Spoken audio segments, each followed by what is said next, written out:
ज्यावेळेला अन्नप्राशन होईल तर डेफिनेटली पुढच्या वर्षी तिचा पहिला सीझन असेल आंब्याचा. आमच्या घरात कधीही आलात तर फ्रीजमध्ये एक बोल तुम्हाला आमरस मिळणारच मिळणार. तेजस आणि आता रुंजी हे माझे साखर आंबे आहेत दोघे. गोड आंबे आहेत. एक गोड आंबी आली माझी. हॅलो नमस्कार फ्रेंड्स, मी मज्जाची नीलम. झी मराठीने आंबा महोत्सव हा उपक्रम राबवला आहे आणि त्यानिमित्ताने माझ्यासोबत गोड आंब्यासारखे माणसं आहेत. कसे आहात? मस्त मज्जा. काय सांगणार की एवढा आगळा वेगळा हा कार्यक्रम आहे असं बोलायला हरकत नाही आणि टेलिव्हिजनवर पहिल्यांदाच होतो आणि त्यात आपण सहभागी असतो. किती छान वाटतं. खूप मस्त वाटतंय.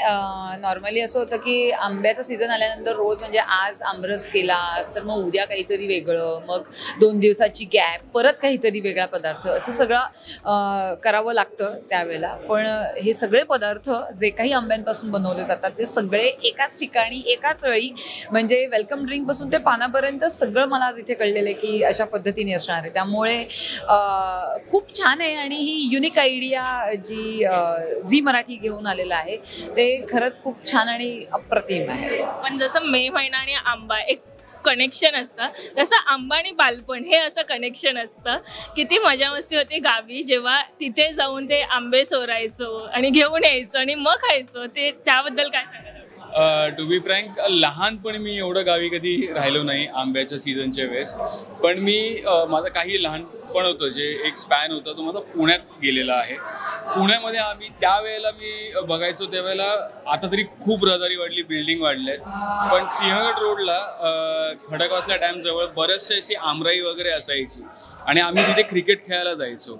मग त्यावेळेला आम्ही बऱ्याच वेळेला जाऊन दुपारी जाऊन तिकडे कैऱ्या चोरून आण, मग तिकडचा तो राखणदार असतो त्याला कळायचं, मग तो पळत यायचा, मग हाताला लागतील, शर्टात बसतील तेवढे आंबे घ्यायचे आणि पळायचे. ही सगळी लहानपणी खूप मजा करून झालेली आहे. त्यामुळे आंब्याची आठवण आहे. म्हणजे कोकणात कधी नाही बालपण गेलं, पण हा म्हणजे अशा ठिकाणी खूप खूप आठवणी आहेत आंब्याच्या. तू काय सांगशील की आंबा आणि बालपण हे कनेक्शन तुझं कसं आहे? खूपच छान होतं आणि माझं आजोळ अंधेरी होतं त्यामुळे मी कोकणात नाही गेले. कोकण आता माझं ऑफकोर्स सासर आहे आणि तिकडे गेल्यावर आजोबा आणि आजी या दोघांनी इतके लाड केलेले आहेत आमचे की सरबत असू दे, आईस्क्रीम असू दे किंवा आमरस तर असायचाच असायचा. आणि यापासून बनवलेले सगळे पदार्थ किंवा आंब्याच्या फोडी करून आंब्याची कोशिंबीर पासून सगळं आम्ही खाल्लेलं आहे. आणि किती लवकर पेटी लवकर संपवतोय याच्याकडे कायम लक्ष असायचं. म्हणजे भरपूर आंबा खायला मिळेल कारण 1.5 महिन्याची सुट्टी असायची शाळेला. त्यामुळे ती संपल्यावर लगेच परत घरी जायचं असायचं, ठाण्यात परत यायचं असायचं. पण आत्ता खरं म्हणेल की आयुष्यात खरा गोडवा आलाय, जे आता बारसं झालंय एवढं छान पद्धतीने. काय सांगणार की तिला आंबा चोखवलाय? नाही, अजून नाही. अन्नप्राशन जो एक संस्कार आहे आपल्याकडे तो अजून व्हायचा बाकी आहे. आत्ता ती 4 महिन्याची झाली आहे त्यामुळे अजून ते सगळे संस्कार व्हायचे. ज्यावेळेला अन्नप्राशन होईल तर डेफिनेटली पुढच्या वर्षी तिचा पहिला सीझन असेल आंब्याचा.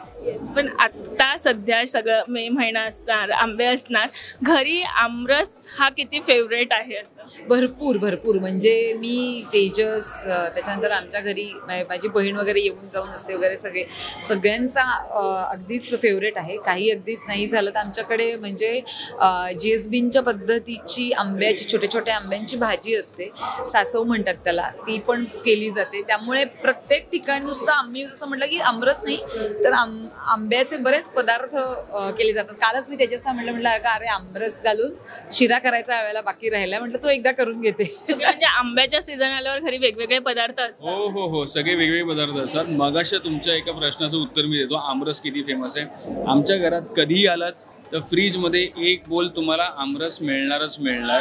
हे एका वाक्यात तुम्हाला कळेल की आमरस किती फेवरेट आहे. पण त्याच्या व्यतिरिक्त सुद्धा जसं शर्मिष्ठाने सांगितलं, आंब्याचा शिरा म्हणा, सासव म्हणा किंवा बरेचसे म्हणजे इवन तुमचे आईस्क्रीम म्हणा, बरेचसे पदार्थ आहेत. आणि शर्मिष्ठा स्वतः सुगरण असल्यामुळे तिला हे करायला खूप आवडतं. सध्या यावर्षी रुंजीच्या मागे असल्यामुळे ती बिचारी रात्री जागणं आणि दिवसभर जे काही प्रोडक्शन हाऊस आहे ते सांभाळणं, कारण की आता नवीन आपली वेबसिरीज येते आहे त्याच्या मागे, सिरियलच्या मागे, त्यामुळे सध्या यावर्षी तिच्याकडनं जमलं नाही, तर दरवर्षी आमच्या घरात आंब्याचे सगळे पदार्थ आत्तापर्यंत बनून झालेले असतात. पण असं असतं ना की आंब्यासारखा गोड माणूस आयुष्यात असलाच पाहिजे. आता सोबत आहे, रुंजी आली आहे, त्यात अजून भर पडली आहे. काय सांगा असं वाटतं? खूप खूप छान वाटतंय. म्हणजे मी म्हणते ना की आत्ताही मगाशी मी म्हटलं की तोतापुरी आंबा मला जास्त आवडतो, कारण तो वर्षाच्या शेवटपर्यंत टिकतो आणि साथ देतो साखर आंब्याच्या स्वरूपात. सो आयुष्यात गोडवा निर्माण करतो आणि पाहिजे तेव्हा तो घेऊ शकतो आणि साठवून ठेवू शकतो, तो खराब होत नाही. त्याच पद्धतीने तेजस आणि आता रुंजी हे माझे साखर आंबे आहेत दोघे. गोडांबे आहेत. एक गोडांबी आली माझी आणि हा माझा साखर आंबा आहे की जे कायम कोणत्याही परिस्थितीमध्ये, म्हणजे घरात भाजी नाहीये तर पटकन साखर आंबा काढला, पोळीबरोबर खाल्ला की चालत.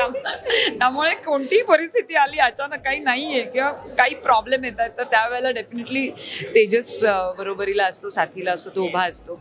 त्यामुळे आमच्याकडे आंब्याचं आणि लोकांचं असं कॉम्बिनेशन आहे.